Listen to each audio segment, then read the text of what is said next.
needs. And data from what they are doing is informing and reforming policies for NDC's implementation. If they can do it, you can do it. Always remember that change doesn't start on a global scale. Start where you are with what you have. Innovative volunteerism is inspiring a mindset change across the continent. Today, you will hear from the Babosa innovative volunteerism actors leading some of these climate action solutions.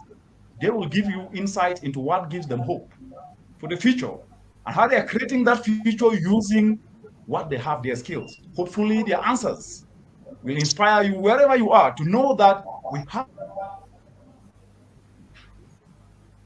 into opportunities and give more people a better life. That's the essence of innovative volunteerism. My name is Steffi Maingi, an innovative volunteerism actor. We as youth have been trained how to retool our skills, and we have gained a number of skills. One of them being fabricating a solar dryer, as what you can see behind here. So today we are in Mwea, and we have fabricated a solar dryer, which is going to help farmers dry their rice, not only their rice, but bananas, cassava, maize, and other value chains. This is going to help them to cut on the post-harvest losses that they have been experiencing so far, and we are going to test out the dryer with them, train them how to use the dryer, and they can give us their feedback. The dryer will benefit the community by they grow their produce there. The community will not lose their nutrients for the produce. This and dryer will help me by drying rice, and I will dry maize and cassava. This community will be helped because they will be coming with rice and we will be drying here. And what can you say to the youth that have brought this solar dryer here today? To the youth who has brought this dryer here today, I would congratulate them and I will give a lot of thanks. Actually, to the youth who have fabricated such a project, I wish to congratulate them a lot.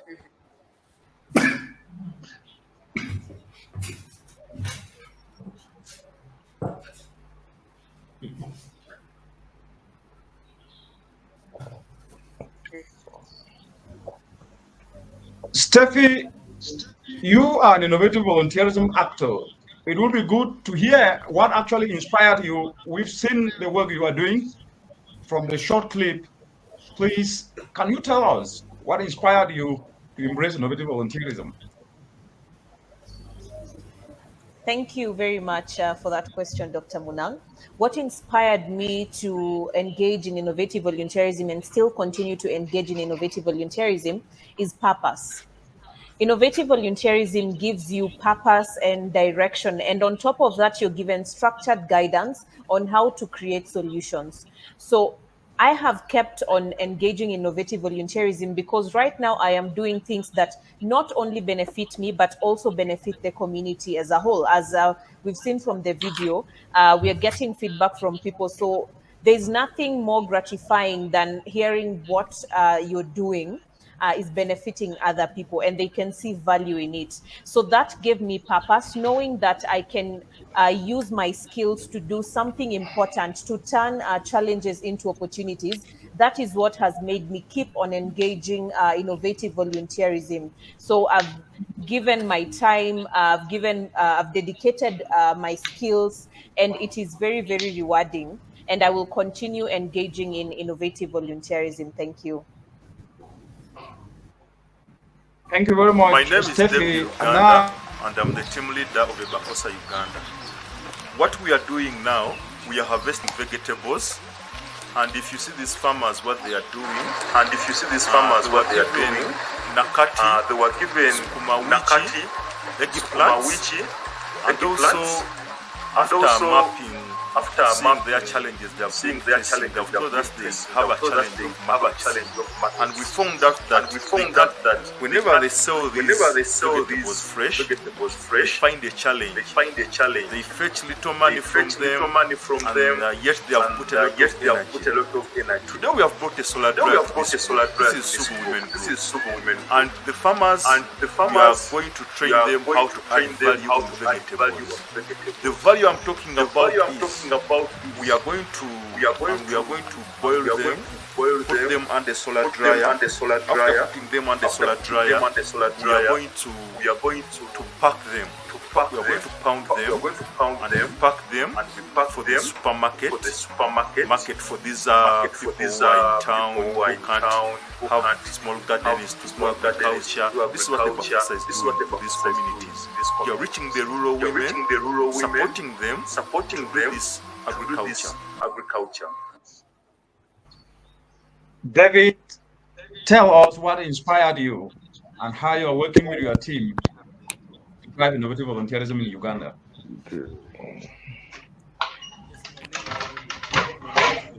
Richard, what inspired us mostly was seeing these mothers losing their vegetables, which they have been planting for quite a long time. So we made sure that we provide value addition trainings on the vegetables and other crops like cassava. So what it mostly inspired us to see that they come up with other climate action enterprises. For example, selling these vegetables, packing them, make sure that they get some income and they don't lose them on the garden menu. So most of them have been ripening on the plants in the garden, and they have been conducting subsistence agriculture. But now they have started doing commercial. They have started doing commercial and getting money. They have started seeing that agriculture pays after adding value on their product. Another issue is the passion I had as an individual, seeing these rural people. We have been staying for a long time. We have never seen something like a solar dryer whereby we can keep our food for a long time when it's dry and it's 12% below moisture content recommended by the National Bureau of Standards. So I made sure that with my team that we find these women, train them, make sure that they also set a pace for their society. So many people have been coming around, as you have seen in the video. They come around to see, what is this? Asking, this is a solar dryer, can I bring my food? And add value on it and dry it using a solar dryer, and they have been coming. So this has been so interesting, and I would love many youth to come, and also the rural women are not seeing us, but I know we are representing them, and they have been doing quite good. Thank you. Back to you. Thank you very much. David. I am Deladem, an innovative volunteerism actor in Ghana under the UNEP Bafosa Innovative Volunteerism Initiative.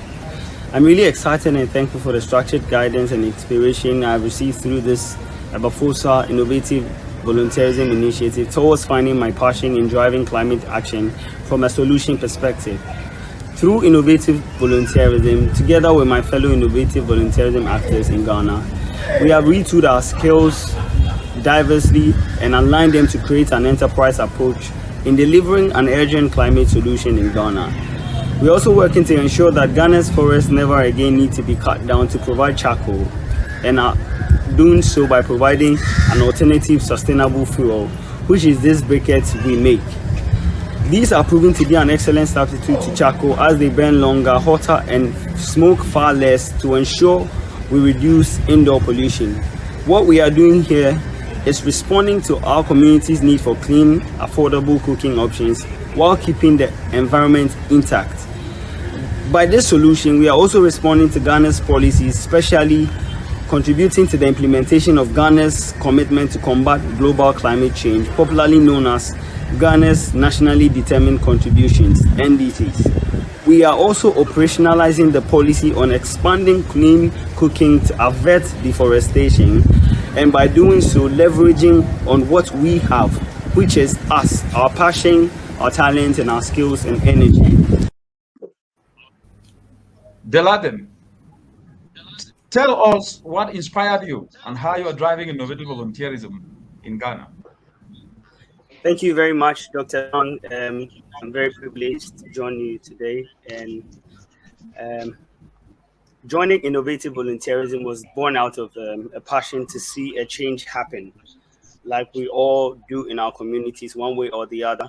We see problems that need solutions, but from a solution perspective, I thought that, sitting down and complaining or thinking about the fact that I didn't have money to start anything was not a step to take. So, being ready to be guided.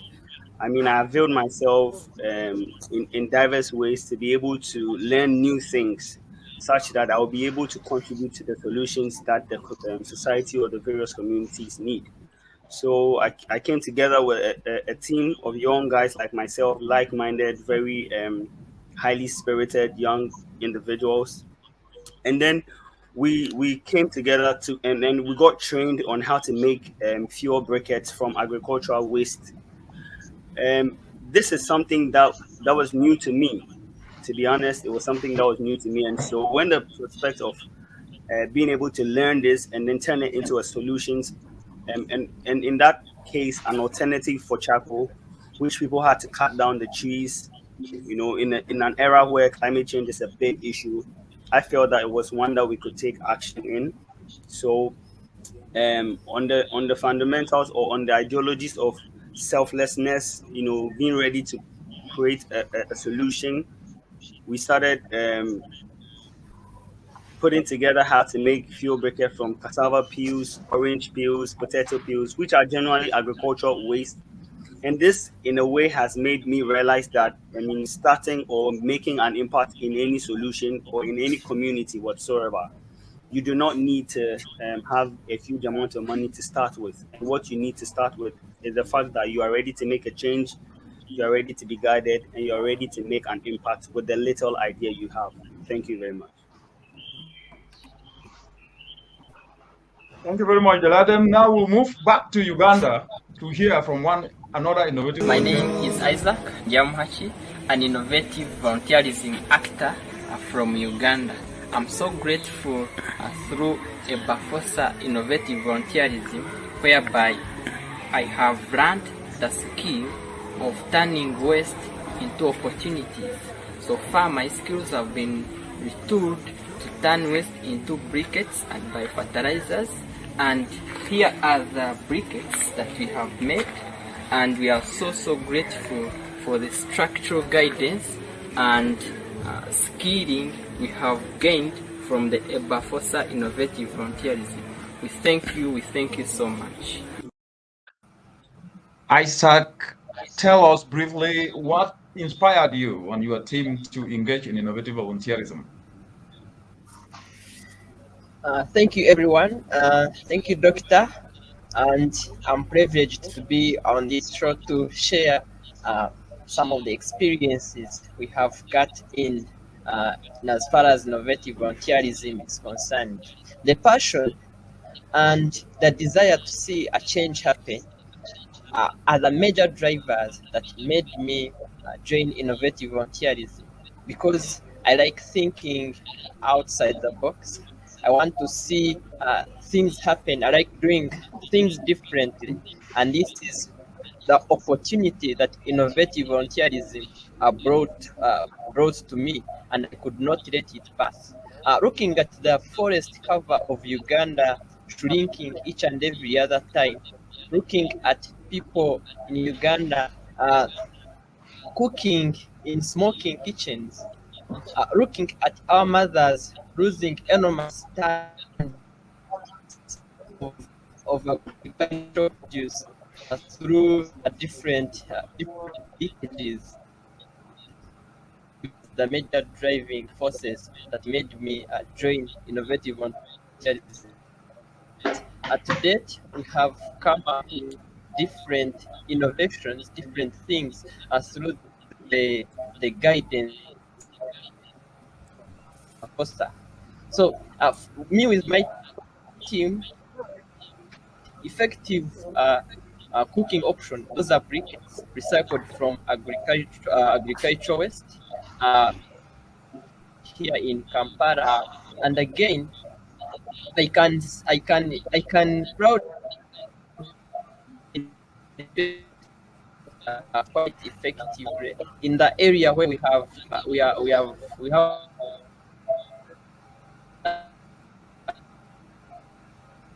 and that is a win, because it enables us to reduce the number of trees cut for charcoal. So that's one of the things, and I look forward to bringing more and more as we share on this show. Thank you so much. Thank you very much, Isaac. Now we'll move back to Nigeria and bring on Simon Akikayo. I'm the UNEP Bafosa Innovative Volunteerism Team Leader in Nigeria. I've been inspired by UNEP Bafosa Innovative Volunteerism, which helped me to avail myself and innovatively volunteer to learn new skills, to turn challenges into opportunities. And from this, I am focused on using lessons from the UN Environment Programme and Environment Canada Waste NDC supported work in Cote d'Ivoire and Senegal, which use the lessons to learn how to turn agricultural waste into fuel briquettes and biofertilizer in Nigeria. This has helped me and more than 11 other youths to retool our skills, and together with the team, we are driving climate action solutions in Nasarawa State, which is helping implement Nigeria NDCs in agriculture, forestry, and energy sector. Simon, tell us what inspired you and how you are leveraging your passion to drive innovative volunteerism. Thank you, Dr. Muna. My name is Simon Akikayo, innovative volunteerism actor here in Nigeria. So what really inspired me to, engage in innovative volunteerism is, turning challenges to opportunities, is looking to be solution driven, especially in an era where climate change has been on the one of the foremost discussed topic, and the effect of climate change is evident everywhere around us.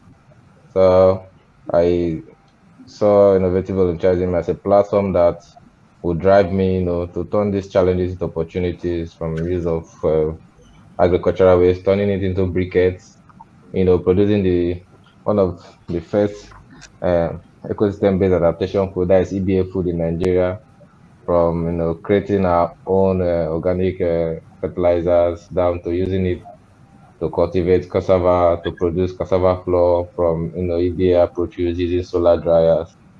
So the summary of this whole process has been solution driven, availing myself on a platform that will be guided to turn challenges into opportunities and find solutions rather than just see the problems every day and talk about it. I have to go look for a solution that will also be an opportunity for me and other youths that are working with me. So this has been the inspiration, turning challenges to opportunity and be solution driven. Indeed. And I would now bring on Isika Emmanuel to sum it up. What inspired him, just as you people have elucidated, and then I would deep dive into the real aspects that constitute the spirit of innovative volunteerism. Hi everyone, I am Isika Emmanuel, and today we are going to be talking about innovative volunteerism. What do you understand by the word innovative volunteerism? First, it is a good one to lay this foundation. The United Nations said, climate action is the world's biggest threat. What does this mean? Going back to what innovative volunteerism means, innovative volunteerism is using skills to provide solutions to the world's biggest problem, which is climate action. It requires skillful individuals coming together, bringing in their problem-solving aptitude and knowledge to tackle the world's biggest solution. Yes, Isika Emmanuel, innovative volunteerism, as you've eloquently said, is a tool to turn challenges to opportunities. Please tell us why you embrace it. Okay. Thank you so much for the opportunity, and I'm excited to be here. Hi everyone, I am Emmanuel Isika from Nigeria, and I came across innovative volunteerism in the quest of solving problems. Yeah, because ability to transform your societal problems into solution is simply what innovative volunteerism is. So we call it a well-structured guidance. And through this, we've been able to tackle various problems in Nigeria and making solutions to help the farmers even go to the market faster. And this has been a great journey so far. So wherever you are, whoever you have the capacity to solve problems, and then this is why you should become an innovative volunteerism actor today. And once again, thank you, Ebafosa, thank you, Dr. Richard, for the structural guidance, and we are loving it down there. Thank you all for this chapeau that you've given, which actually simplifies the understanding of innovative volunteerism. It's about leveraging what you have, your skills to do something that touches lives of many, especially in communities. Now, I would like to hear from all of you, and I will be starting off with Steffi. We see innovative volunteerism actions undertaken by youth like all of you have demonstrated and explained here today. But the attitude sometimes is that without money, nothing can be done. How can you explain this within the context of what you are doing? That money is just part of a means and it is not an end.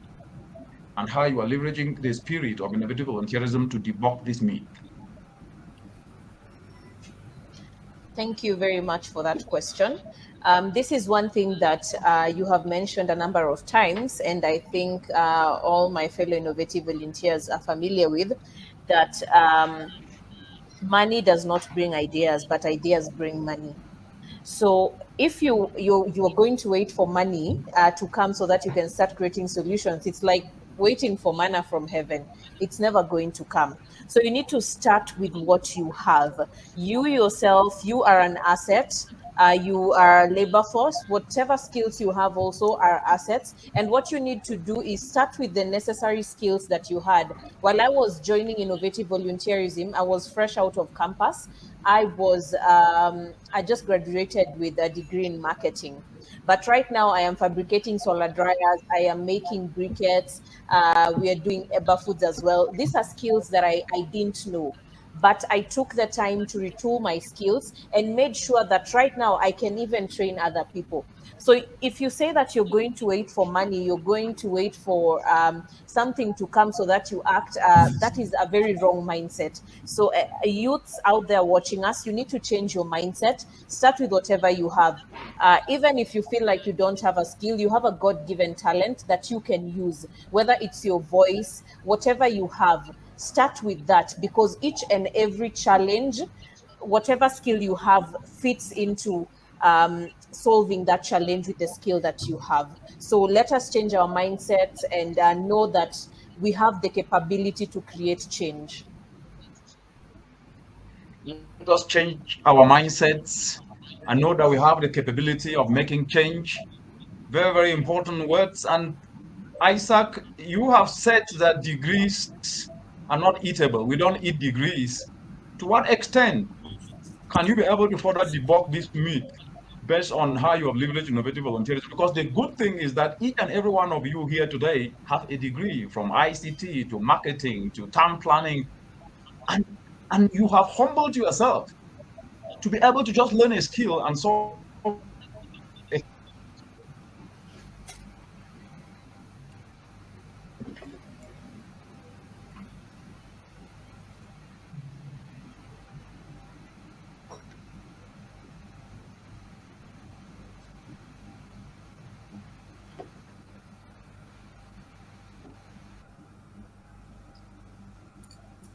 Doctor is frozen from my end.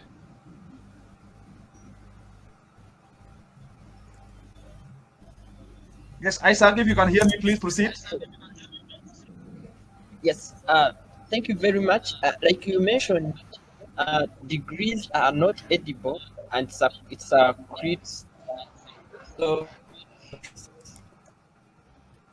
give myself as an I have a bachelor's degree of forestry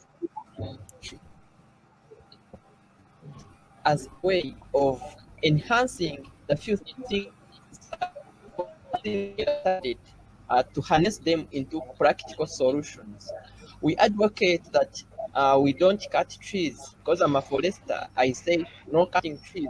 But what is that alternative that we can give? If I don't cut trees, we significant output. So that's where innovative comes. Find myself being a practical through bringing in the practicalities of what we know. So a degree has really nothing to do in providing the real life solutions for the real life challenges people face. So that's where I also continue to be like fellow youth. Let us not look at, let us not expand, let us not grow wings. Say I have a degree in this. Let us look at real life. Let us do things the way they should be done. Let us look at what our people pass through, and again, and then we are able to impact them using the knowledge, using the skills we have and the passions and talents. Using the skills we have to impact lives. Deladem, you have a team that you are working with. How did you convince your team to be part of this innovative volunteering? You guys just recently won an award for the good work that you have been doing. Tell us a little bit about it.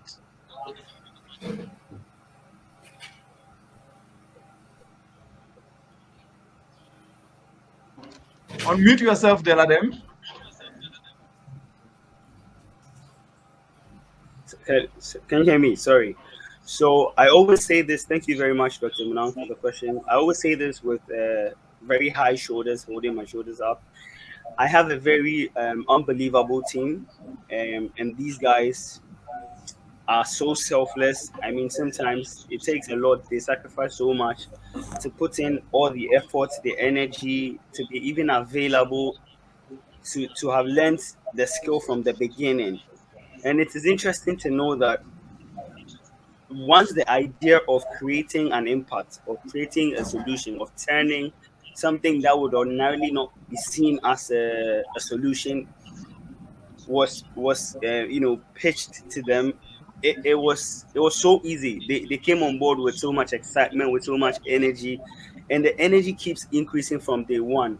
And I always say that some of these guys are degree holders, some of them have degree in community development, integrated studies, and the fact that they have availed themselves to be ready to be part of a solution driven initiative where young people are at the forefront is one of the reasons why I think that my team keeps going and going, like from strength to strength. And it is also important to note that we complement each other as young people. Like my colleagues have said earlier, one person is good and knows how to put together ideas or create things. One person knows how to, in a space of, a few minutes, think innovatively about how we can carve a solution. So all these various dimensions, all this various diversity in the team makes what we do, very. It seems very simple, but behind the curtains of what goes on, it's just a group of young people who have said to themselves that yes, we are going to be part of a solutions process, and even if that solutions process doesn't require anything at all, it requires us, our skill, our availability, and if that is what we can provide, why not? So that has been the driving mechanism, the motivation to make a change and see that that change is affecting people and is putting a smile on their faces. Thank you very much. Putting smiles in their faces, starting with what you have, as you rightly put it, Deladem, and your colleagues have also said so. But there is this dilemma that I think we need to face. The language is not always about what we can do with what we have. The language is that I do not have what I need to have to do what I need to do. So I would like to hear from you, David.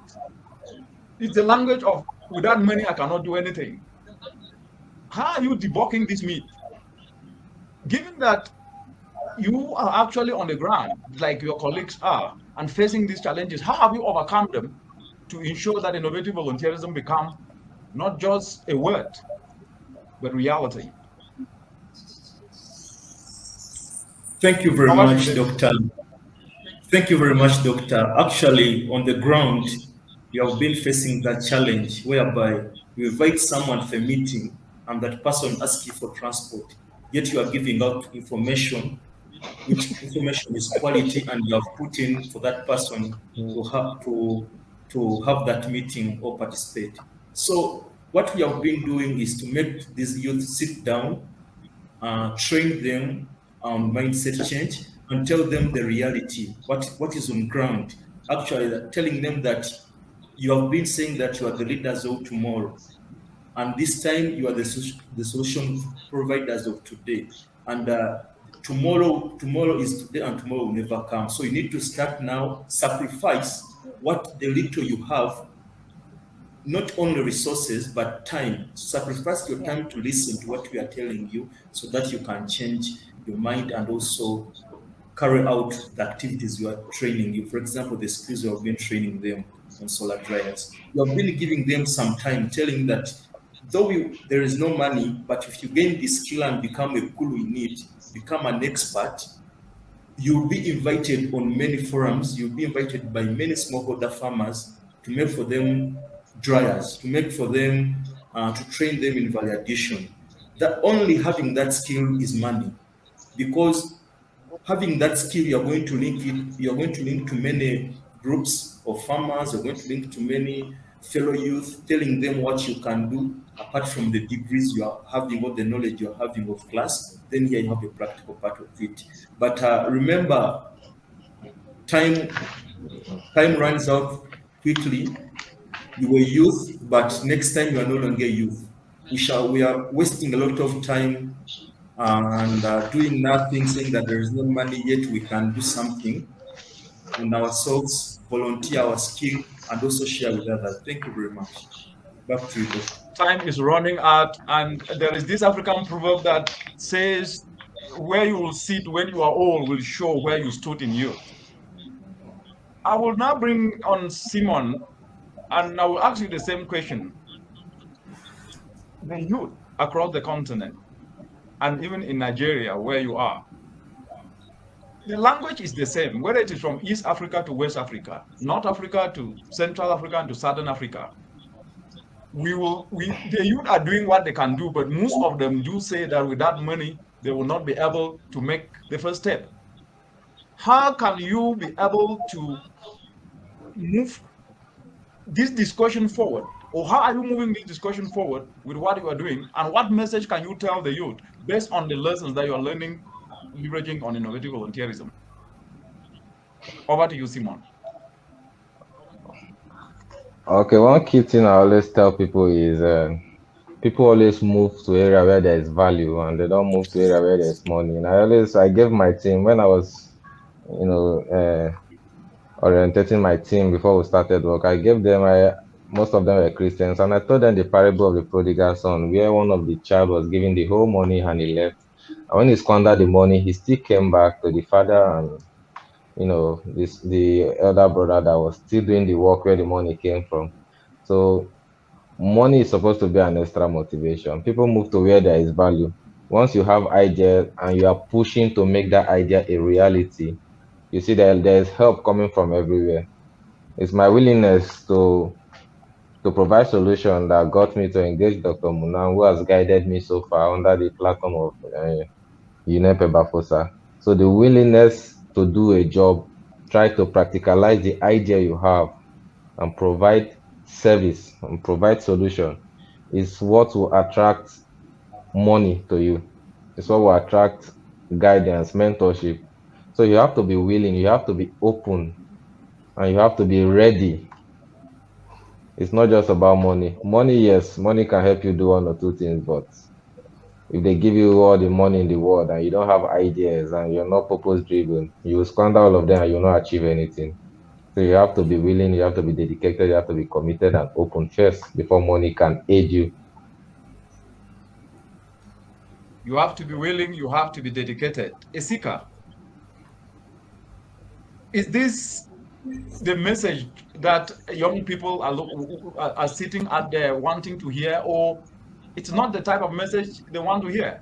You have to be willing, you have to be dedicated before you can be able to make progress. That even if money is given to you and you are not willing and dedicated, that will not be able to make any difference. Do you agree? And if so, why? Okay. I totally agree with what everyone has said so far, but this is just a little addition to that. The youth of today, they wait to get all the money they need to venture into an idea. And then those with the resources called money wait for those who has done something, which is called result, to invest their money into it. And this is just the divide which we have today across board.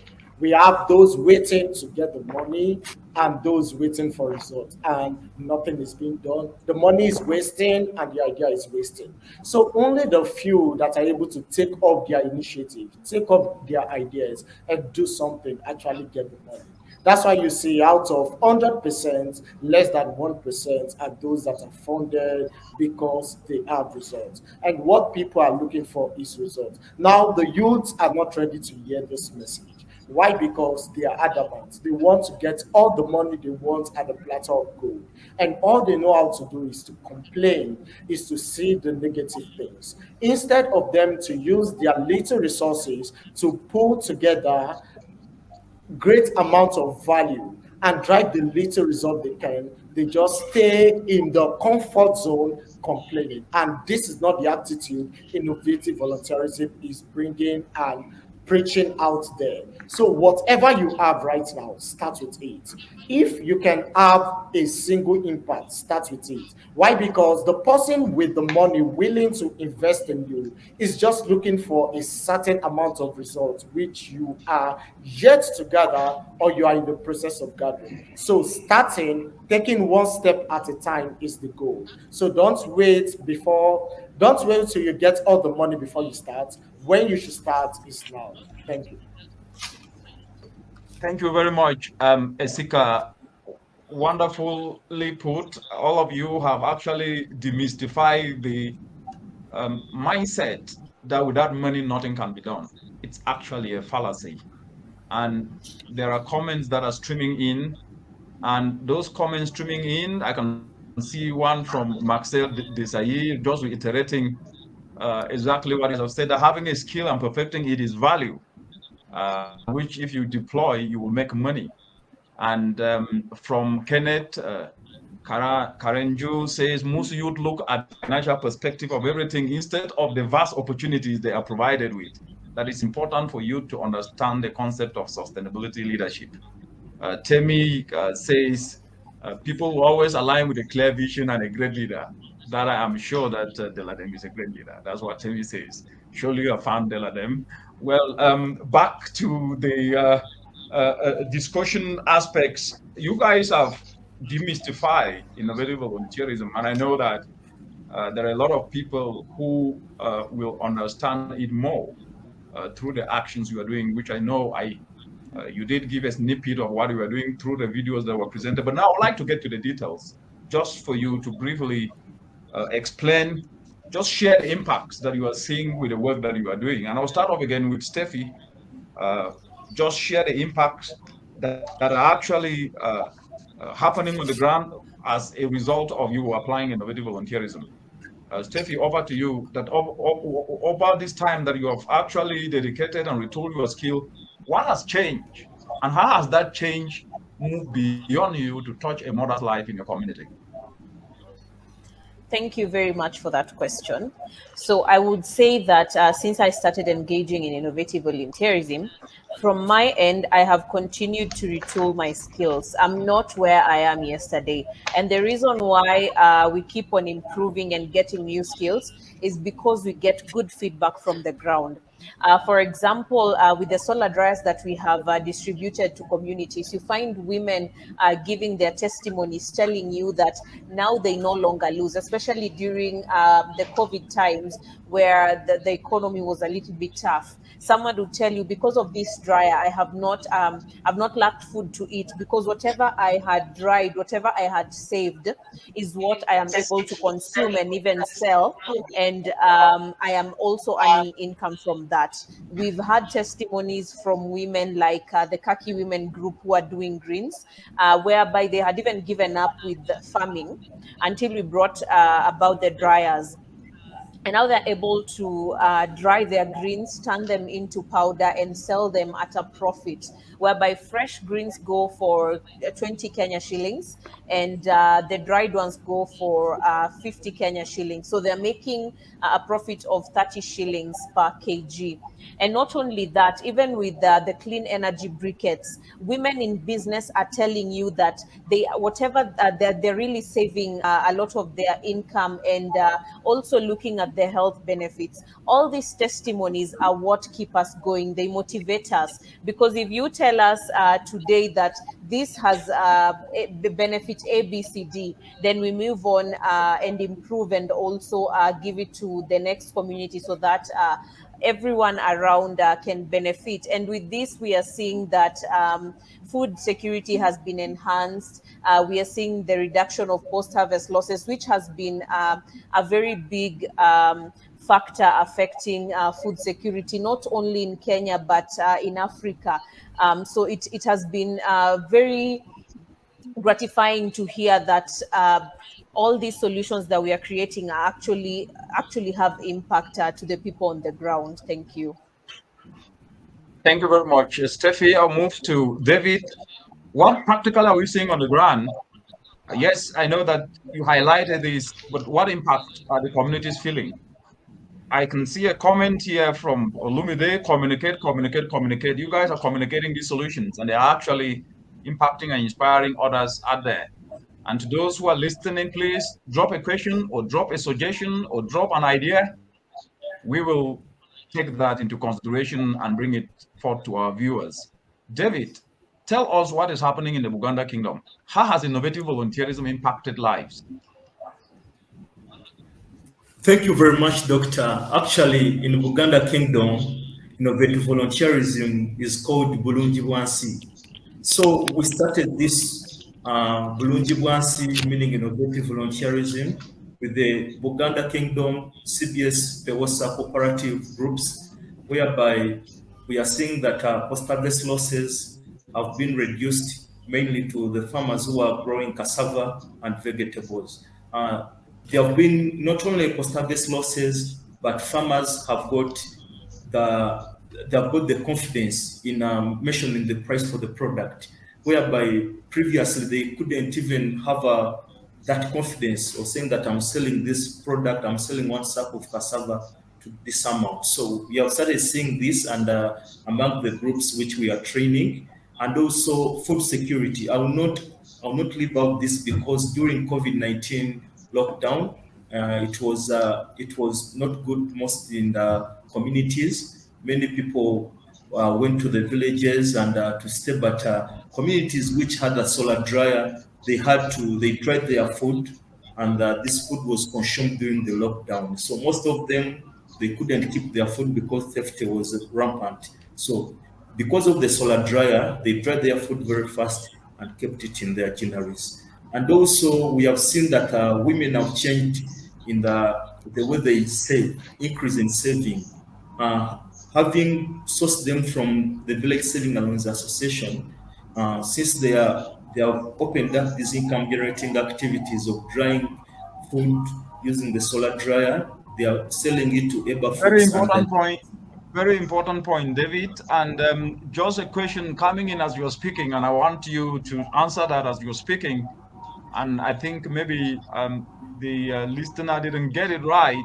I think whether I know whether it's Temi, she's saying, how do you keep innovative volunteerism sustainable, and what kind of funds or support is available outside of Ibafosa? I think you are debunking the mindset of money, and that is being asked. So how do you keep innovative volunteerism sustainable?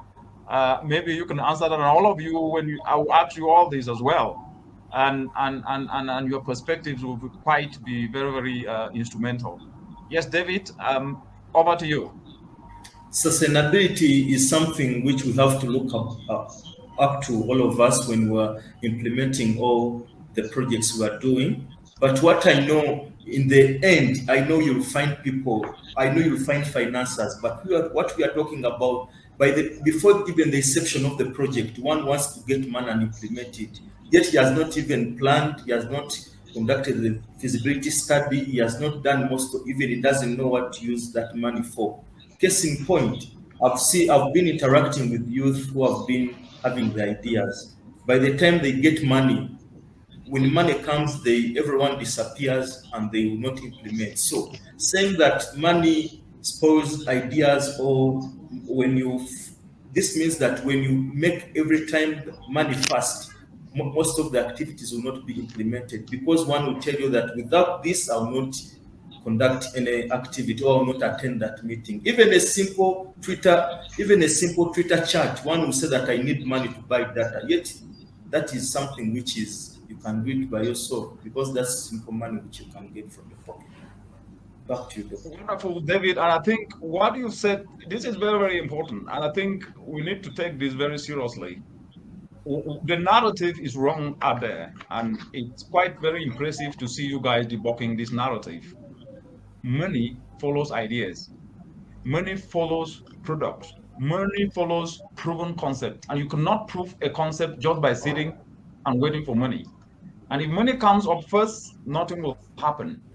Hence, the biggest sustainability is skilled human beings who are passionately doing what they are doing, so that whether there is money or not, it will continue. And that's what we are seeing with the work that you guys are doing in the Buganda Kingdom, to Nasarawa, to Ghana, to Kenya here, and across the entire continent. And so I would like to add to that part that the biggest sustainability is people. When actions are anchored on willing people, they will survive with or without money. But the good news is, when actions prove to work and the society and community buys in, that sustainability is guaranteed forever.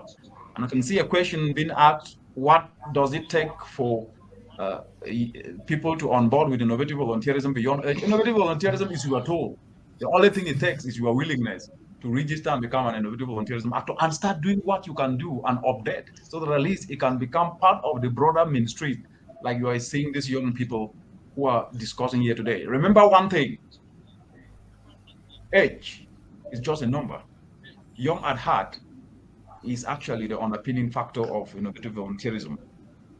Similarly, what is happening in Nasarawa, and how are you debunking the myth that without money things are moving, and what practical impact has happened? Okay, thank you, Dr. Mulang. So what we have done in Nasarawa is really overwhelming.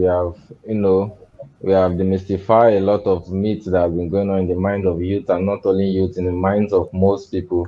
Because from our work, we have been able, to take a climate action solution to the grassroots. A lot of times, most of these climate action solutions we hear are theoretical, where they discuss in conferences and in classrooms and in board meetings, and that it ends there.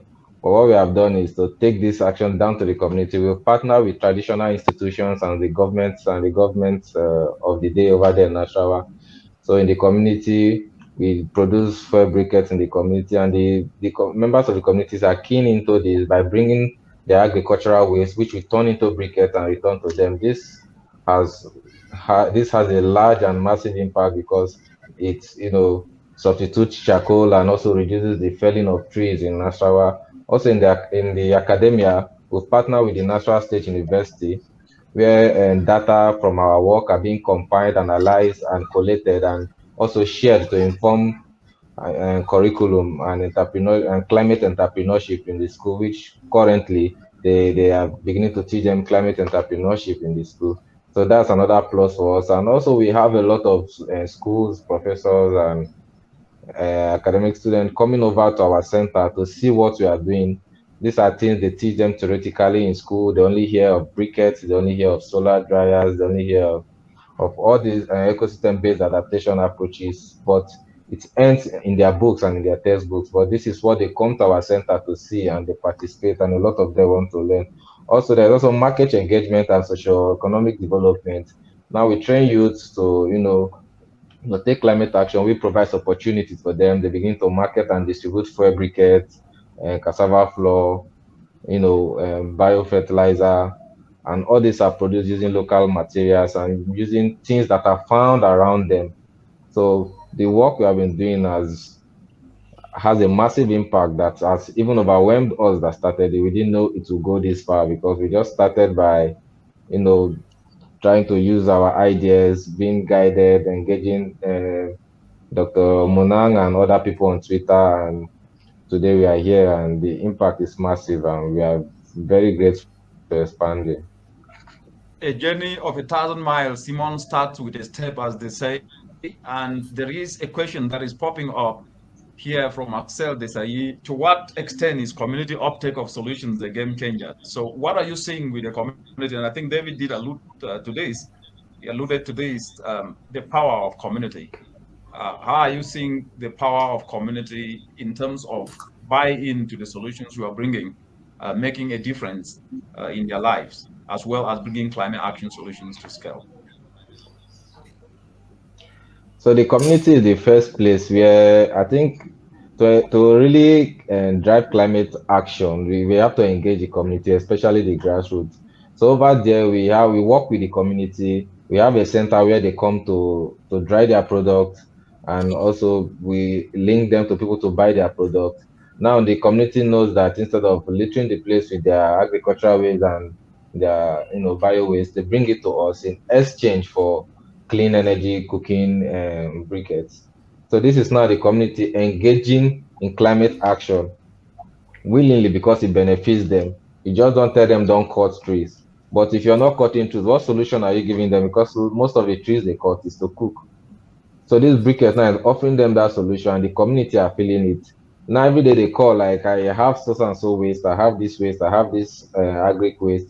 When can I bring it and how many bags of briquettes can I get? And in this exchange that we've been doing, also helping cut down emission massively and also driving to Nigeria indices. So this is the community at the grassroots who sometimes do not have television and data to be engaged in the discussion that happens in the urban area about climate action, engaging practically in climate action without them even listening or going to the city centers to engage in conferences and meetings. They're doing it practically at the communal level.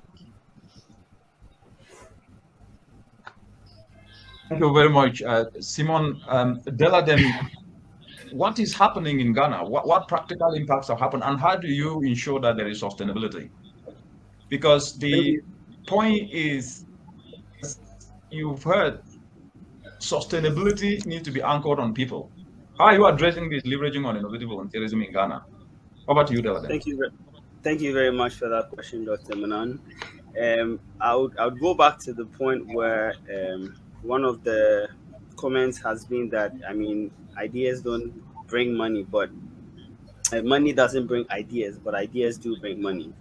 And the most important element that all of my colleagues have reiterated is the fact that when you build solutions, when you anchor solutions on people who are willing to be involved in the change process, and the biggest motivation is not money, is likely that the solutions will always be ongoing with or without money. And sustainability in this should I say in our industry, as in innovative volunteerism industry or climate change industry, is quite assured in the sense that communities are parts of the solutions process. They are part of they face the problems and they are part of the solutions that we are coming up with. So we are not coming up with solutions that are very ambiguous to these people. These are things that they would before see as big deals. So one of the people that we've worked with since we started making briquette is one woman who,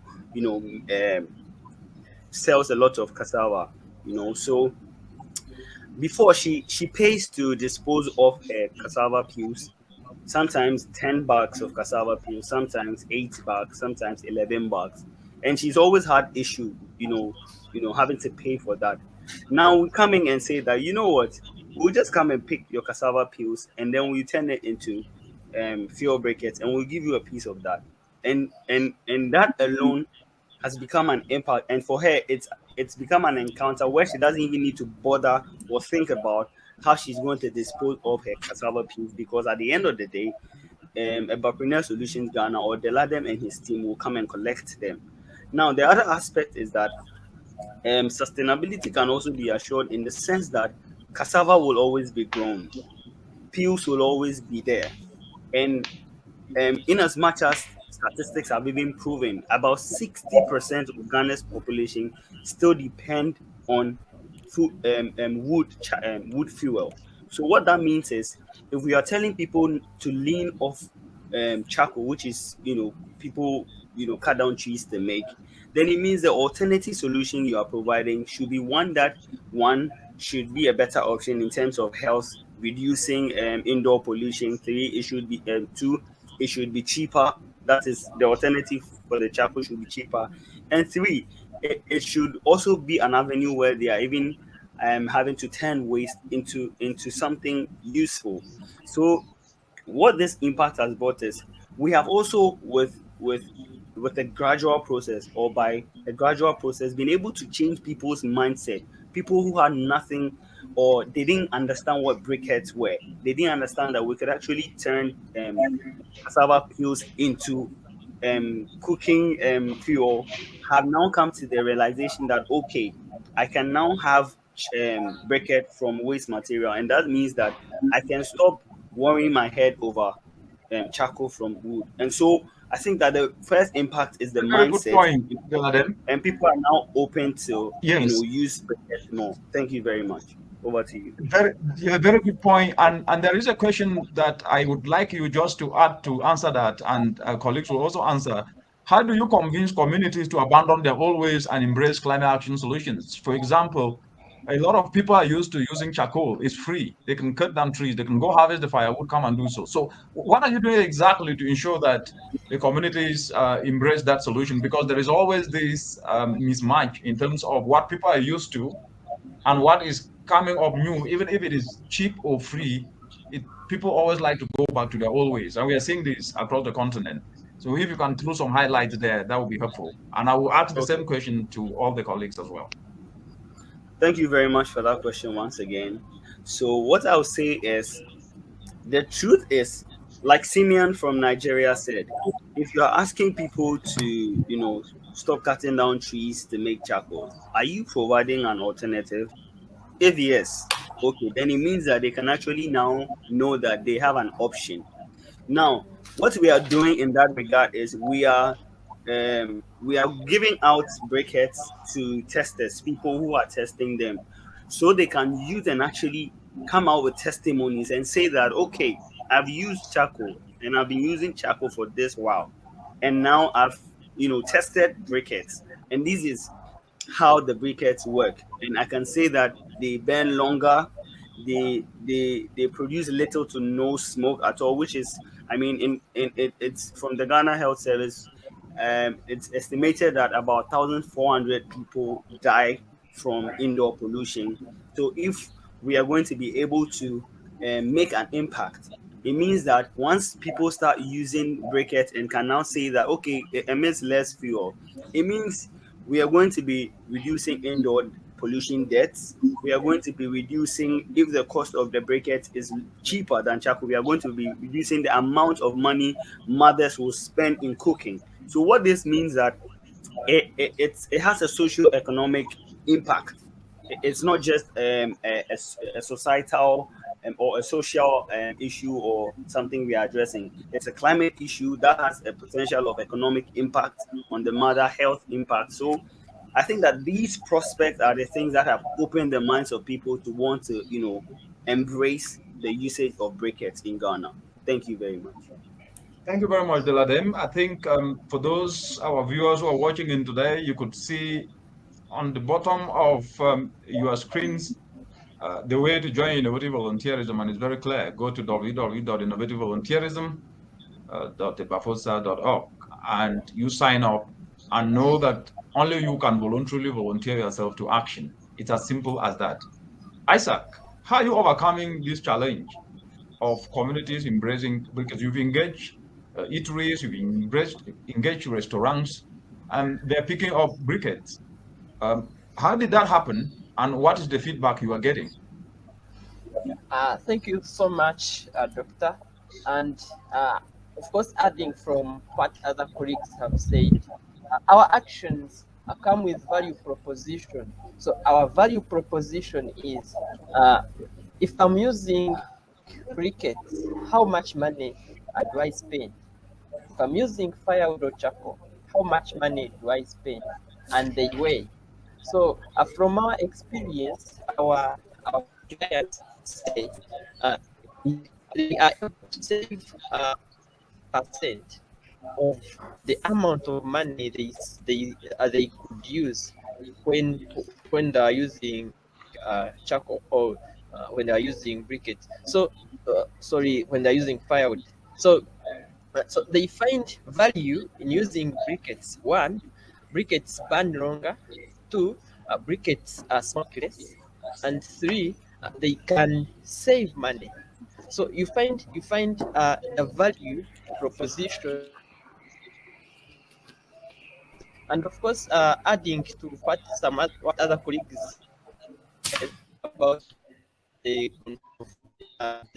the contribution of community to sustainability. Communities have cultures. So when you bring a solution to the community, you introduce it to them, and they find value with it, they embrace it, and it becomes part of their culture. So as of you in Uganda now, the people we have engaged say they like if we sample 10 people, we give them briquettes, 7 of them turn up because they find it as a better alternative for them. So it is all about value we present, and it has materialized into something impactful, and that is how we have actually also attained sustainability. Yes.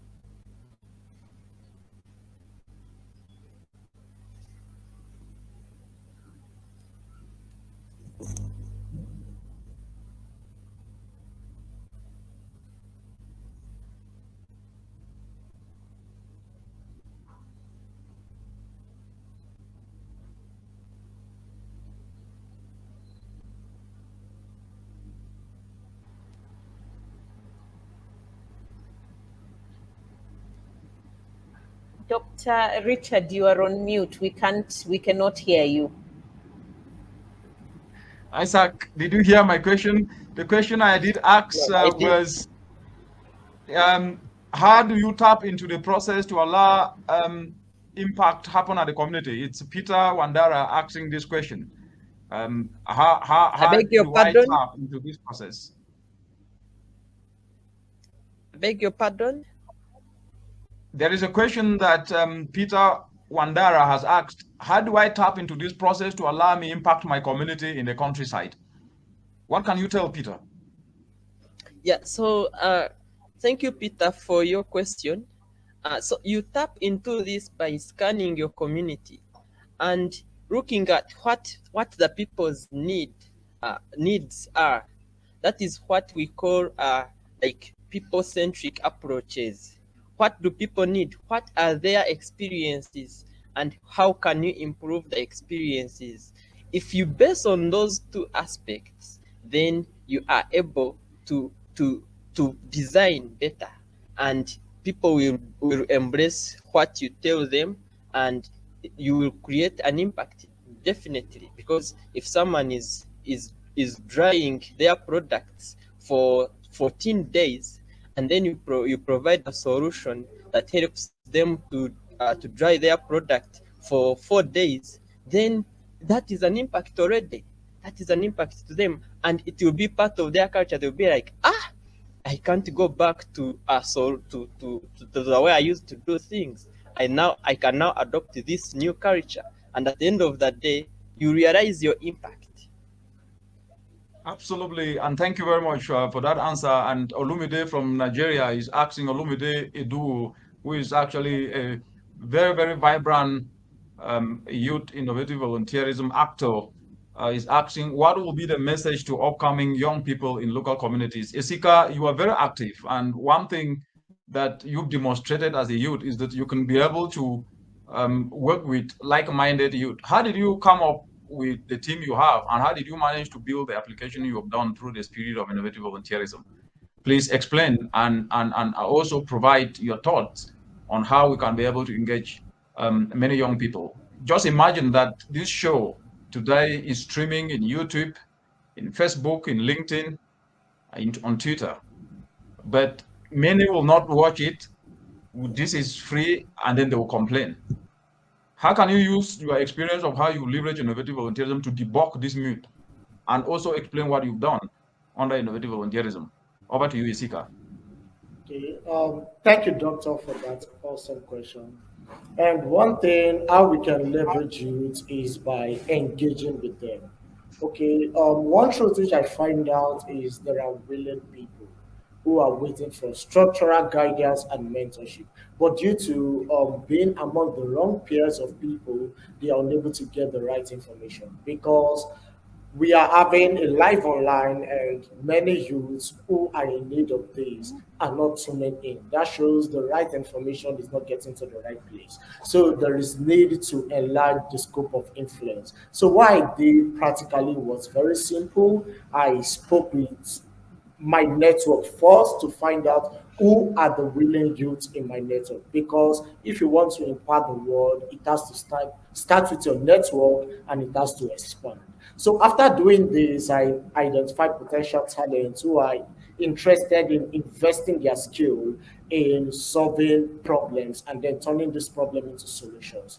And you would have heard from others on innovative volunteerism. It has to do with community-based service. Others are making solar energies and so on. If you are out there and you have ICT skill and you are thinking, oh, I don't have the energy, effort, and the skill to make solars, but I want to be part of this, you can use your ICT skill.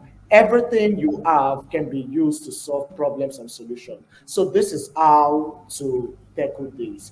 Speak to your network, gather the willing youth, identify a problem, solve this problem, and then reach out to the community. And it will amaze you how many people will embrace this problem. How many people will embrace the solution, sorry. And this is how to do it. And we are doing it here in innovative volunteerism, even in Nigeria. You can replicate this over there because innovative volunteerism is a tool that can be used anywhere. And thank you so much. Thank you very much, Esika. And there is this question that is being asked by Marcel Desai here. And it's a question that actually is very, very important. How important is self-discipline? And this question, all of you will have to answer this question. How important is self-discipline? Because there is this behavior that things can just happen out of the blues, regardless of whether you are prepared or you've retold your skill. How important is self-discipline to your actions? And how do you remain self-disciplined to win off naysayers? You're starting up and say, hey, there's no money. You are wasting your time there. Oh, you are in that thing called innovative volunteerism? No, that thing will not bring you anything. How have you went off these naysayers who always never see anything happening without money? How have you handled that, Isika? Okay. What I would say is know what you are in for. That's just the truth. So you need to have a drawing board even before emerging in solutions and advocating for climate action problem. You need to have a drawing board. Okay, what is your vision? What is your goal in the long run? And ensure that you stay close to this vision. Even when there are naysayers, one thing you should understand is that consistency pays, and that's just the truth. Now, the results won't be spontaneous. It won't happen rapidly, but it's gradual. And before you know it, those who are negative about this will come back in the future to celebrate you that, oh, you are able to endure and you're able to climb this height. How did you do it? Come and mentor me. And this is just how it is. So ensure that you are internally motivated. You are always looking at the vision and you are looking at the impact you've made little by little, and keep going one step at a time. And before you know, you're going to achieve your goal. So this is how to do it. Thank you once again, Doctor. Excellent, excellent. Steffi, how are you winning off naysayers that you cannot do anything with that money? Because this is really, it's an attitude issue. And as Mercedes Desai is asking here, how are you able to keep self-discipline and not steer off from what is supposed to be done just because people are saying it cannot be done? How have you handled this? Thank you very much for that question. I think, first of all, you need self-discipline is very important. Without self-discipline, you cannot do anything. You need to time yourself. You need to know what exactly am I doing this, and why exactly am I doing it. So when you have the right mindset, as I mentioned before, and you know the reason as to why you're supposed to do something, then immediately self-discipline also comes in. It is one of the virtues that you need to have. If you need to do something, and something good, something that is going to show results, then you have to have self-discipline. And what I would say about the naysayers, I think the reason as to why I'm still continuing is because I know why I am doing what I am doing. I know why I am engaging in being a solution provider. So what you need to do is keep focus. You need to be focused on what you're doing and be passionate, because people are always going to talk. People are always going to discourage you when you're doing something new that people don't know anything about. That there will always be people who are there to discourage you, but you need to keep your focus. And that is what I do. I stay focused on what I am doing because I am seeing the bigger picture. And once you get into what you're doing and people come and see it, they're like, oh, wow, so this is what you are actually doing. And I'm like, yes, this is what I was doing. And people would tell me, you're a woman. Why are you doing this? And to those naysayers who tell me that. Steffi, actually, Temi is just saying that she is cheering you because you are a great example to other women, and that keep up the good work. Please continue. Yes, thank you, Temi. So as I was saying, people would ask me, why are you doing this? You're a woman. Why are you engaging in work that looks manly? And what I say is that creating solutions has no gender roles. We all have to create solutions. These problems don't dictate that this problem goes to men, this problem goes to women, but we all face more or less the same problem. So it is our role, whether you're a man, a woman, a child, an old person, it is our role to create change and to act. Thank you. Yes, to create change and to act. And David, I will bring you back to this conversation on this aspect of self-discipline. In my opening remarks, I said the new perspective is to tap to human capital. And Africa's youth are Africa's powerhouse. If there's no self-discipline, how do you achieve this potential to implement climate action? And how are you instilling this self-discipline to make sure that you move forward with innovative volunteerism and implement? And how have you managed to keep away naysayers? No money, nothing is happening. Need money, no day, nothing no go happen, if, as they say in Pidgin English. In Swahili, they say, hakuna mpesa, hakuna kazi. How are you handling this? Thank you very much, Doctor. One thing I'll mention is listening to guidance. What I urge the youth to do is you need to get a mentor. When you have grown up, you need to get someone whom you look up to, so that you can get good mentors who can help you so that you can be successful in this world. When you don't get mentorship and listen to guidance, nothing you will achieve. And another thing is not to listen to people who put me down. And this is what I tell my fellow youth and my fellow team, that every time you listen to these people, they will keep on putting you down. When they're not seeing money, when they have not achieved what they want quick things. And remember, there is no gain without pain. You have to feel the pain. You have to sacrifice your small resources you're having, your time, you have to sacrifice most of the activities so that you can concentrate and carry out climate action solutions, and also provide trainings to other people. Most times we do even... A very important point, David, and as you are speaking, a question pops up on what you've mentioned. How important is a mentor to innovative volunteerism? Since you brought up that point, can you elaborate further how important a mentor is to innovative volunteerism to inspire many across the continent? Over to you, David. This is excellent. This is excellent. Because one thing you must know, I, David, have reached where am I due because of a mentor. The reason why these mentors are very important, they will tell us, they will show us the career path which we have to do. And also they will tell us which skills we need. And also as a youth, you will know that I need to engage myself in this training so that I can gain this skill. Also, these people they help us to become confident in what we are doing. Without a mentor, everyone will be putting you down. Remember, you'll not be having enough money to implement your project, to implement your activity, even talk about your activity. But this person will motivate you, come up. You know, the power of innovative volunteerism helps to encourage you, come up with this skill and also help other people. So these are some of the roles of a mentor. But also, to go back on what I was explaining, attitude. So many times I tell my fellow youth and also fellow innovative volunteers that without a good attitude towards work, towards your mentor, towards your activities you are conducting, towards even your parents, and you know, some of our mentors are parents because they act as the father figure. They want you to prosper instead going down. I'll give an example of a footballer. Many whites, when they come to Africa, they will pick the talents. This is mostly in West Africa. But when you see a fellow African, they will just put you down.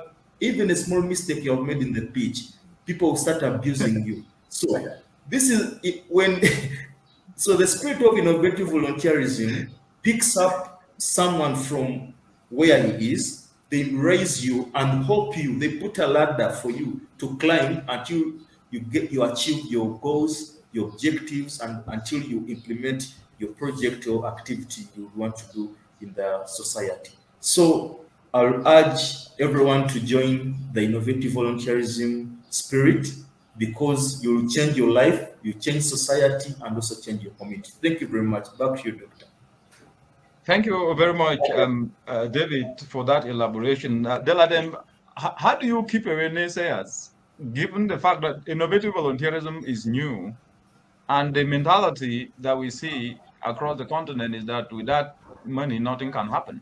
And I say it without any fear of contradiction, because you people are affirming it. I'm not the one saying it. You are affirming it, and you are facing these challenges, and you are devising means to win this off. So how are you handling this? And to the point that David mentioned, the importance of a mentor, and how have you been mentored? Okay, thank you very much, Dr. Munang, for that question. I'll start off with, I think I wouldn't say I stole, but I caught this quote from you. You have always said that people do not always want to be a part of the process. They would only want to be a part of the product. And going through the process is like putting metal through furnace, like a hot furnace. At the time when it's burning and you need to beat it, like, because it's in a furnace, it's covered. So once it's burning and it's going through all the turning and tossing, and then you're done and you put it in the water and you hit it, you beat it till it goes to that shape. Nobody's really there. Nobody sees that. And that goes to affirm what we are all saying, or what all my colleagues are saying. Like, when we started this whole thing, myself and my team, like, every time people see you and they're like, what is a degree holder doing going around collecting sawdust, collecting cassava peel? Like, really, you don't know what to do or what. So I think that Steph has reiterated that fact, is the ability, or is that satisfaction you get knowing that you are not complaining, but you are solving a solution. And by solving that solution or creating that solution, you don't even need, or you don't have to have a certain amount of money. You don't have to have a certain amount of resources to be able to address or create that solution. Now, to go back to the mentorship aspect, and so for me and my team, it's not really about what these people say. It's about what we see in the end. And that is why it is important to have a mentor. So a mentor is basically someone who has to be, they have been there, they have done it, they've gone through the furnace, so they knew how it felt when things were getting difficult.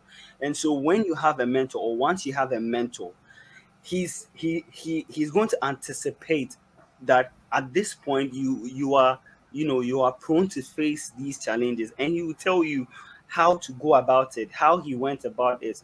It might not be like a one fits all approach, but I'm sure that his experience, as in how he went through it, is going to definitely be able to add one or two things to you, and you'll be able to know that, okay, the journey is not going to be soft, it's not going to be easy, it's not going to be comfortable. Sometimes it might even look like that's a good point there.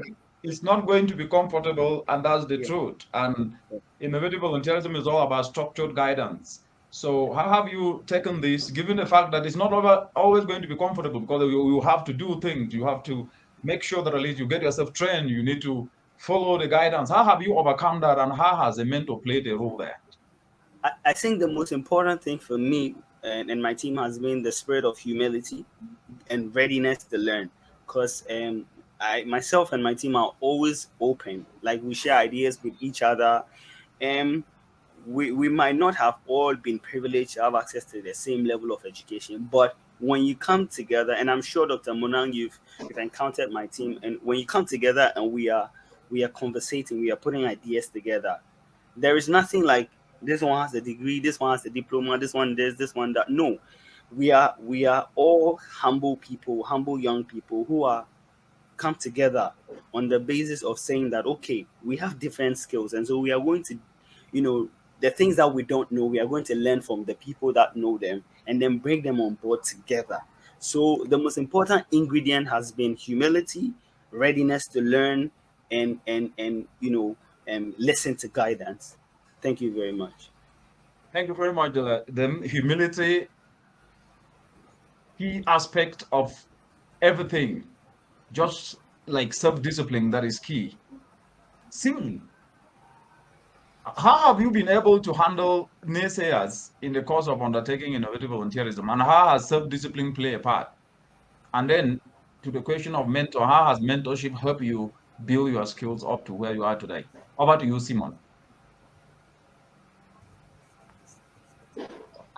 Okay, thank you, Dr. Munang. I think I want to start with throwing more light on the mentorship aspect. Well, to me, mentorship is like a pathway and a guiding light to unlocking and tapping into your potential. It's just like a newborn baby that has been given birth. There are very different stages before you become an adult. You have to crawl, you have to walk, you have to eat, you have to suckle breast, and all these stages you're being guided by your parents and sometimes members of your community to make you, to turn you into the person you'll be. It's the same way with mentorship. A lot of us have these potentials. A lot of us are confused about even what we want to be, our career path, and every other aspect of life. But mentorship is like this guideway. It's like you're walking in the dark, and then a mentor comes with a light to tell you, okay, you take here. This is the right way to follow. This is the wrong way to follow. If you go this way, you will achieve this. So that is how I see mentorship. It is very important. It is very key, and everyone has to be guided. Over here at Innovative Volunteerism, we are being structurally guided to take actions, and the guidance of one action leads to the success and achievement of other actions, and also expansion of other achievements. I don't know if people get my point. Yes, you've been guided to take an action that leads to the success of that particular action, but also expands and creates room for other achievements to come in. That is how important a mentor is. So on the basis of the question of self-discipline, what I always believe in, or what I tell my team, is you need to have a positive mindset. First of all, you have a vision, work and try to drive that vision. A great man, I tap this from a great man that says, you alone can drive your own vision.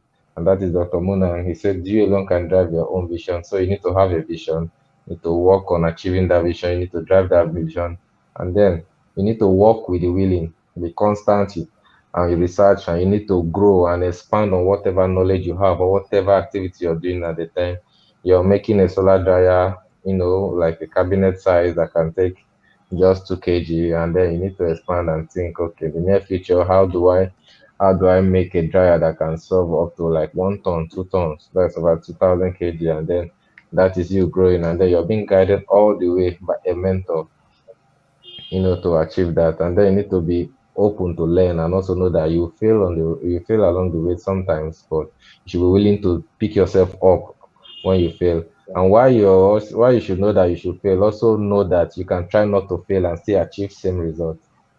So say be your own cheerleader. You cheer yourself. There will always be naysayers. Even when you are the best at what you do, there'll be that one person that is not satisfied. There's one person that believes you can do more, even when they are doing nothing.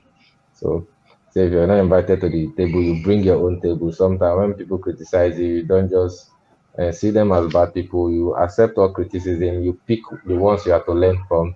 You ignore the ones that will bring you down, and then you grow. The key is a positive mindset, willingness to learn, work with the willing. Very important, because even the people you are working with can be those to bring you down. So you need to work with the willing, and also ignore naysayers most importantly. Work with the willing. That's really the keyword um, uh, that you have highlighted there, Simon. Isaac, how are you handling this aspect of working with the willing and making sure that naysayers don't actually muddy your way? Tell us how you're handling this, leveraging on innovative volunteerism to drive climate action. Over to you, Isaac. Yeah, thank you so much for this question, Doctor. Sayers, we only look at the vision. The vision is always brighter, and when you look at the vision, then you ignore anything that can be meant to bring you down. So it is all about holding the vision, holding the dream, because there is always light at the end of the tunnel. Much as things can turn out to be hard at the beginning, anyway, we have to take it that the world is not a celebration place. We are not here to celebrate, because challenges evolve, challenges come in now and then, but we have to be so strong. So working with the willing, you just identify someone who has a shared vision. Does that person really have the passion? Does his passion or his vision auger into your own? Then you identify the points of contact where you can cooperate, and you drive work forward, and you achieve the impact you want, and you see results coming in. So basically, I hold the vision. That is the most important thing. Then I find people who have a shared vision or have the same passion. Then I move ahead with them. We find a way. That's a very important point, Isaac, that you have brought up, and there is a question that came in just now on how do you build a team of like-minded persons to work with? Because this word teamwork is usually mentioned in a very it's like a boss word. How practically is this, and how do you build that? I mean, very briefly. And if on and Yeah, also sure. on a scale of 0 to 100, I would like to understand from you how important is a team to you. So there are two questions here. How do you build a team of like-minded persons to work with? And on a scale of 0 to 100, how important is a team to you? Because like what Simon said, if you get people who are not like-minded, they will pull you down. So how do you go ahead with it? Great, thank you very much. So to build a team, you basically look at what is it that this person is up to, and what is it that they can do, and what is that they want to be. So when you assess those aspects, at the end of the day, you're able to identify, this person can be a potential person, that I can bring up on the team. And of course, you also look at the rigidity or the level of flexibility that person has. Some people are so rigid that they cannot undertake new things, or they cannot adopt new things. It's like it comes back to the narrative we are looking at. Someone has studied maybe marketing, but they want to be stuck in marketing forever. They don't want to explore some other options, and at the end of the day, you find they fail to progress further. So the team, you look at different aspects which are relevant to what you want to do, and at the end of the day, you have your team built. On the scale of 100%, I look at a team. Work is driven forward by up to 95%, because you yourself as the team leader, you contribute something small, because you can't do a lot of things alone, because we all know that when you're alone you can move fast, but when you're many you can move for a longer distance. So that is how I look at the team as a key, as something key in as far as driving work forward is concerned. And I'm sure each and every one of us has a team they work with. Yeah, absolutely. Isaac, everyone has a team they work with, and I think the common denominator here is working with the willing. Yes. Because without working with the willing, who buys into the vision that things need to be done with or without money, and that we need to develop passion and self-discipline, it might be quite very, very difficult. And this is coming out very clearly. Isika, over to you. And then after that, I'm going to break into a different stream of discussion. How have you managed to keep your team together? And let me ask it this way. And to what extent has your team been a negative or a plus, or either way? Okay. I would say we wouldn't have gotten to where we are right now. That is the final stage of the app without a team. Yeah, this is just the truth, because it would have taken myself quite longer learning a particular skill, upskilling it. The essence of the team is being an addition to you. For example, you know how to make solar dryers, your team know how to make briquettes. Now that's just teamwork. Now you know how to market, your team know how to program. That is teamwork. So your team will come as a plus to you, definitely, if they have different skill sets to complement yours and to complement each other in the team. So this is very crucial while looking out for a team. Know the specific skill you are looking for, which is missing right now. Then go in search of that skill. Find those who are willing to join, who are like-minded with the vision, and who wants to see this through. And with structural guidance and mentorship, now these people will be guided to achieve results. And at every moment, celebrate small wins, as this is very crucial. So this is very important, and a team is very, very important. I would say a team is 100% important, because they serve as your motivation, they serve as a drive, and also they make the work faster and even less stressful. Thank you so much. Thank you very much, Isika, for those points. And now I'm going to break into an aspect that you have touched, but it's one that we cannot come to the end of this show without touching. Out there, we have free information. In public domain, you will see innovative volunteerism. You go to YouTube, you will see the work that you people are doing. Why is it so difficult for people to become innovative volunteerism actors? And what message do you have for them? I would like to start with you, David.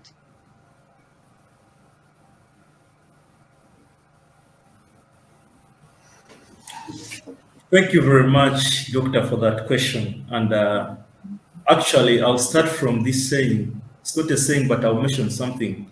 When Jesus came to the world, not everyone joined Christianity. Many people refused, ran away. They said Jesus was deceiving. It wasn't the Son of God. Up to today, many people believe it's not the Son. But you have to know that innovative volunteerism, the mode has come, it's now a concept, we are implementing it and we are walking the talk, and people are seeing it walking the talk, but people still are not believing in us, in what we are doing. They're just saying, maybe you are doing other things, what? But remember, not everyone will join you in society. If you get the few of people whom you join with and who will get your concept, love it, implement it, work with you, then I see at least have an impact. So where I stay, at least we have a number of youth who have joined us. And other youth who had refused to join us, they are seeing from these youth who are making solar dryers, drying mushrooms, using a solar dryer. They have started their own organizations of selling mushrooms, which is added value on, and also selling powder. But the essence is innovative volunteerism. So many people will not join us at first, but in the end, they will join us. Most of the people, we have different minds in society. We have to first see people acting. A human being wants you to act first and see you that you have benefited or you are impacting society, there's a change in society, then they will come up. It's not every time that when you do something, everyone will join you. Remember, many people spoil ideas, and it's not very good to have many people on you. You have to study them and understand, to have a good team, to know that these people will work with me, even if I don't have the resources, even if I have the resources, they will be available. That means that will be a going concern. Remember, innovative volunteerism, the end product is creating climate action solution enterprises, whereby you are providing a solution to society and you are getting some money in your pocket. When they see the money in the pocket, they will come. Yet you have already moved, you have got other people with bigger minds, you want to expand, yet they will start where they stopped. So it's better to have the people who believe in you, even if we don't have many people on our team, but believing in someone is the greatest thing. Thank you very much. Back to you, Doctor. Thank you very much, David. Money follow ideas, and when you start to put more money in more pockets, you will see more money flocking towards you. What an amazing way to put it together. Isaac, why can't people love to be part of a process? Why is it that you see people loving to be part of a product? How do we debug that mindset, Isaac? Yes, that mindset can be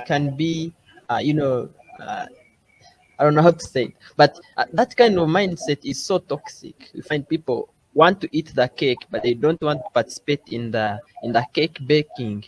But it is always good to be part of the process. It is always good to also be hardworking. You find you have something to contribute to what is being done. So I urge fellow youth that we need to add value. We need to find a way of also being productive.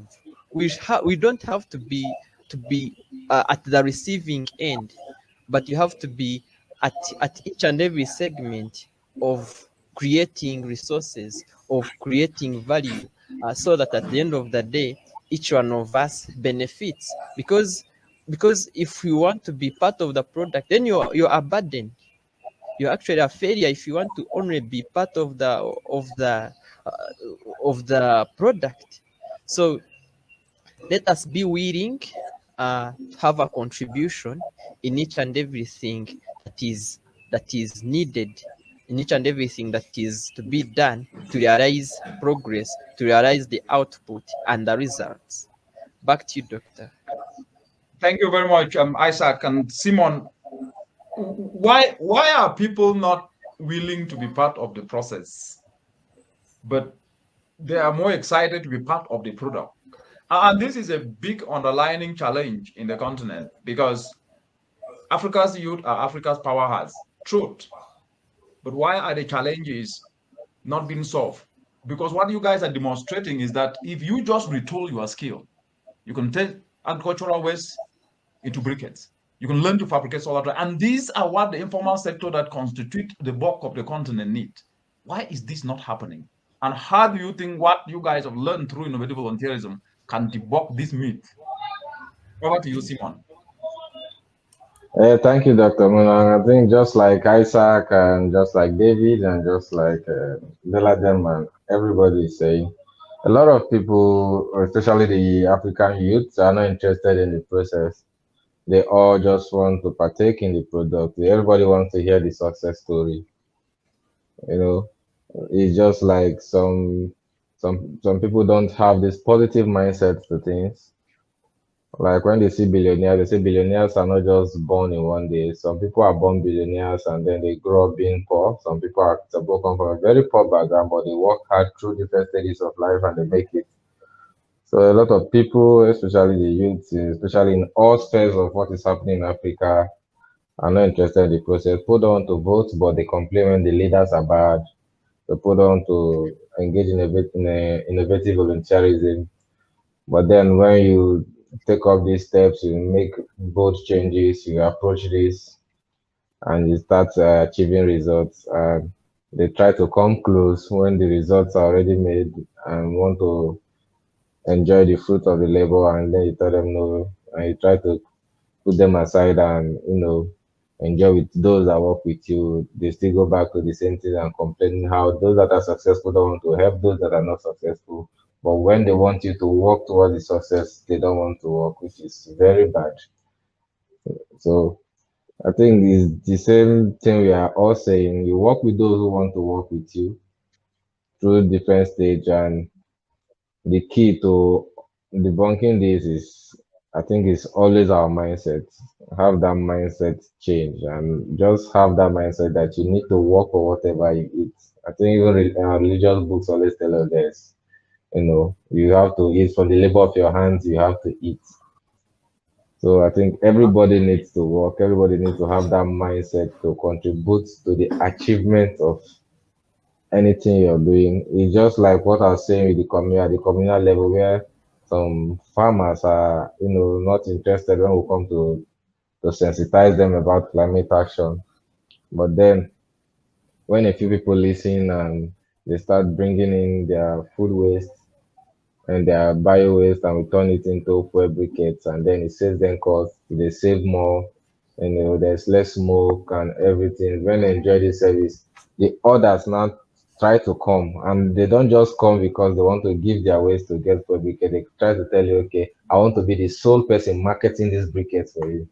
But there are people who have been in the process and they just, because they have seen the benefits, those that have tested it, have told them how good this is, they will just want to come and take over the whole process. So absolutely, what we try to just to that's a very good point you are making, and there is a hypothetical question that has come up here, which I would like to ask you, and in your concluding remarks, which we haven't come to that yet, which we are soon coming because we have to run up after I've gone around with this very question. If a so-called angel investor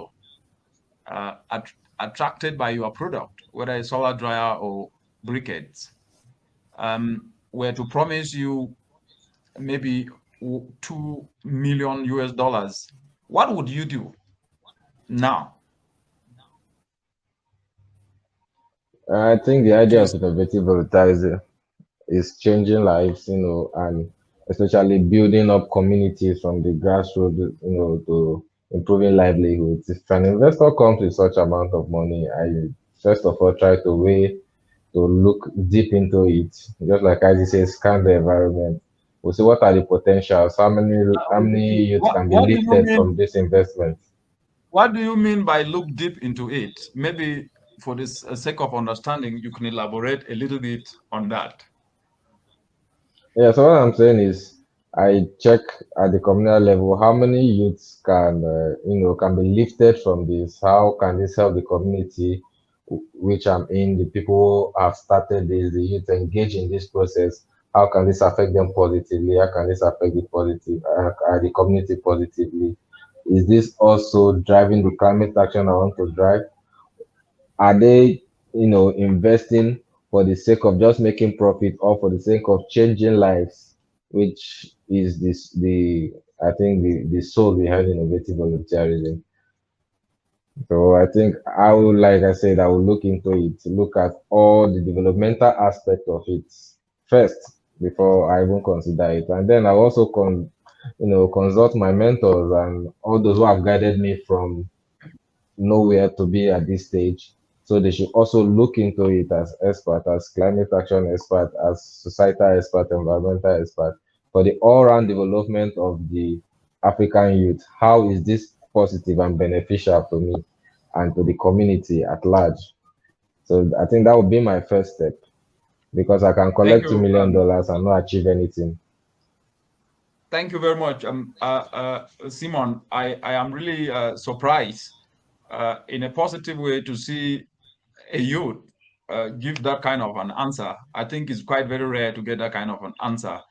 This just goes to show the kind of mindset that you guys have developed to focus on solutions, and the rest should follow solutions, not upfront profit or money coming without necessarily having something to do. And one thing you said, which are now going to move to the LADEM, it's about touching lives. And I believe the changing climate is inflicting a lot of pain on people. Crop failure, mothers are suffering, depending on charcoal, inhaling smoke that is not only causing their lungs to choke, but is plunging many people to really not able to pay hospital bills, but to suffer and not be able to put food on the table. The list goes on. So they are then building on what colleagues have already said.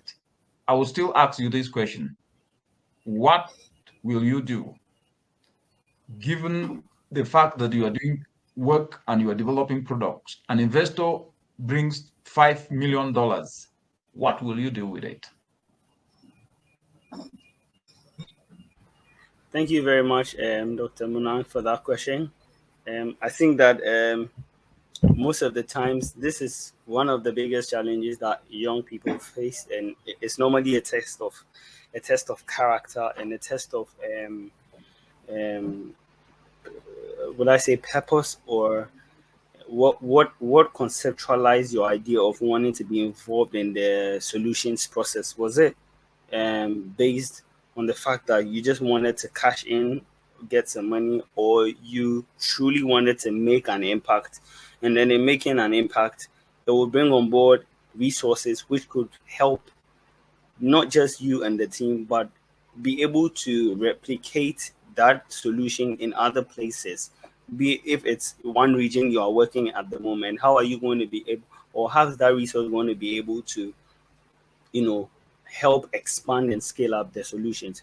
But that is not to go without saying that that is when or where the mentor or your mentor comes into play a role, because at these stages you might not know what to do, and you might think that, oh, should I do this, should I go there, should I take this amount of money and do this? So at this point, once you have a mentor available to you, all your confusions as to what to do next could be solved. And so that is why it reiterates the importance of having a mentor again. Now, like Simeon has mentioned, all of us involved or being guided on the precepts of innovative volunteerism have something in common, and that I can say is selflessness, wanting to see a change without necessarily having money available to start with. And so I think that the premise on which we have started our individual or the individual solutions we are doing across Ghana, across Nigeria, across Uganda, Buganda, and Kenya, it goes to say that it will not be a case where you would, sit somewhere and think that, oh, an investor will promise the LADEM $5 million, and he would start, losing focus on what he needs to do.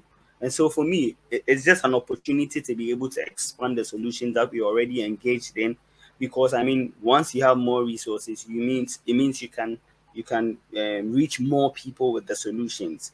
At the end of the day, you are not an island.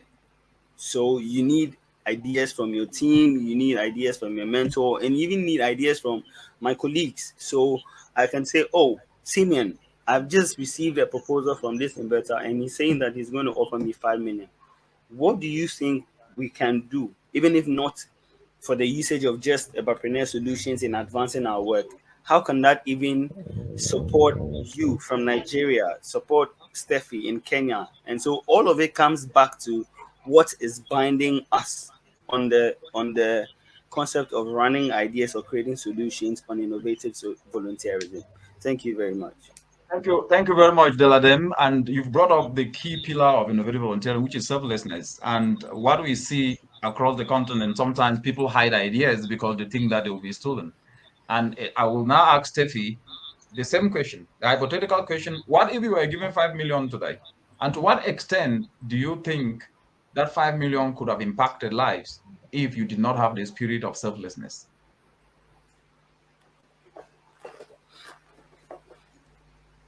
Unmute, Steffi. Yes, sorry for that. Thank you very much for that question. So if I was given $5 million today, that is just resource to upscale on what I have been doing. Because as at now, when we look at the impact that we have, we're impacting small communities. But how can we impact a larger community at all? How do we upscale? So that is just an opportunity for you to do better, because there are few things that you have not done, or rather there are places that you have not reached yet. So I think having such kind of a resource is just a leeway for you to expand on the solutions that you have been creating, and not only in your country, but as Deladem has said, but you look at all the other innovative volunteers and all these other countries that are near you. How do you upscale the solutions that you're making in your country to all these other countries? Yes. Thank you very much, Stephen. Esika, how do you see selflessness as the key pillar to take solutions forward, given that it is solutions and selflessness that drives the process that results into a product? And if money comes in, like the question I've asked Oda, if an investor is interested in your product and brings you 5 million today, how do you take that forward, and how do you combine selflessness? Thank you so much for that. One thing is you must always go back to the drawing board. Okay, the first thing which is advised to be done is to checkmate the investor. Okay, if the investor ideas, if it's aligned with yours, because some people invest in a company in order to drive them beyond their product. For example, you're looking at impacting the community just like a social impact project, and you are charging them $1. An investor can come in, decide to give you a 5 million US dollars and ask you to raise the bars. That's the charge for the community to $10. And this will not become affordable because what they are looking at is profit. So you must checkmate this. And that's why it still boils down to selflessness. So know why you started the project in the first place. For example, innovative volunteerism matters. What we do is due to selflessness. So when this money come in, what you should be thinking about is consulting mentor, then looking at how to expand your impact to other countries, to those who are unable to get these resources at hand, because this money is just a resource for you to enlarge your scope of impact, and that is what you should do. And this is an advice to the youth out there. Thank you. Thank you, Esika. I would now ask you for your last word. And before I get to that, if this was a political rally, we would have had millions of youth join in to listen to this logic that you guys are undertaking across the continent. But it's not a political rally. It's not an entertainment discussion in terms of music and others. And I'm in no way trying to belittle or downplay the importance of what I've mentioned. What is your last message, your last word to the young people who are watching on what should be priorities to build themselves beyond complaining? Over to you, Esika. Thank you so much for the wonderful section, Dr. Richard. It's an honor to be here today. My last word to all the viewers out there is don't wait for resources before you start something.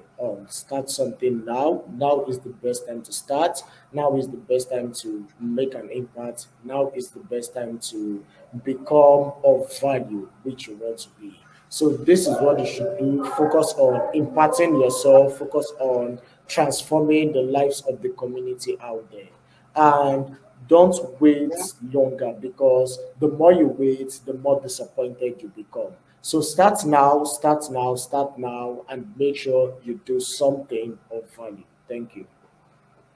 Thank you very much, Esika. To you, Steffi, what is your last message to those who are watching out there and still having that mindset that without money I cannot do anything? What do you tell them? One thing I'm going to tell the youth that are watching us today, first of all, I will tell you to stop complaining.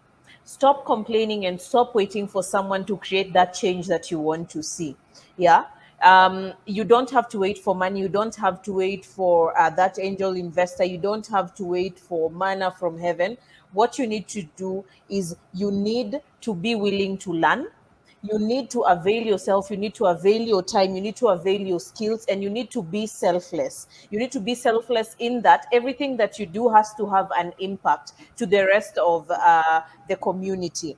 So know that you are the change that you are waiting for. Thank you.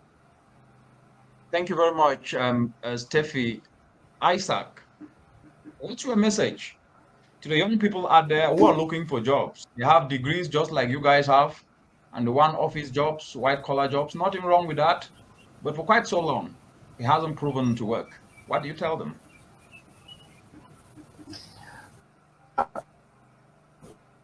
For this insightful conversation and show, my last word to the viewers and particularly to the youth is be selfless, be passionate, and present value to the world. And at the end of the day, you transform yourself and you transform the community and the people around you. Let us be of great value rather than complaining and waiting for things that we are not sure about. Thank you so much. Thank you very much, Isaac. Simon, what is your message to those watching and complaining day and night that government is not working for them, institutions are not working for them? What do you tell them? How about you, Simon? I would advise everybody to be purpose-driven, just like the underlying motivation of innovative volunteerism, which is, inspiring purpose-driven action in African Sovereign's capital, which is the youth. We should learn to tap and leverage into what we have, our skills, our talent, our availability, which is most important. We should not just wait for everything to be served to us on a platter. We should always move towards the solution and not be at the end complaining. Thank you. Thank you very much, Simon, and for those amazing words. David, what's your message to the young people out there who are watching and at the moment complaining that they're underprivileged and they cannot do anything? What do you tell them? Thank you very much, Doctor, for organizing this. What I tell the young people is that you should not wait for the white man to come so that you can implement something. You should not wait for someone to tell you to do something. So you must, I urge them that innovative volunteerism is a safe place, confident place where you can implement your idea on providing climate action solutions to the women and the youth in the village and also in the community you are living. Thank you very much. Thank you very much. David, to you, Deladem, what is your last word to those who are watching across the continent today and the world at large? What do you tell them, especially the young people, to turn challenges to opportunities using what they have, not what they don't have? Over to you, Deladem. Thank you very much, Dr. Munang. And first of all, I'd like to say a big thank you for all those who tune in to watch us and make time to pick up from you and all of us. My final words to every person or every youth out there will be that from Nigeria through Kenya to Ghana to Uganda to Buganda Kingdom, you have seen some sort of synchronization in forms of, in the form of character, in the form of ideology, in the form of mindset, which means that to drive any sort of change, there needs to be a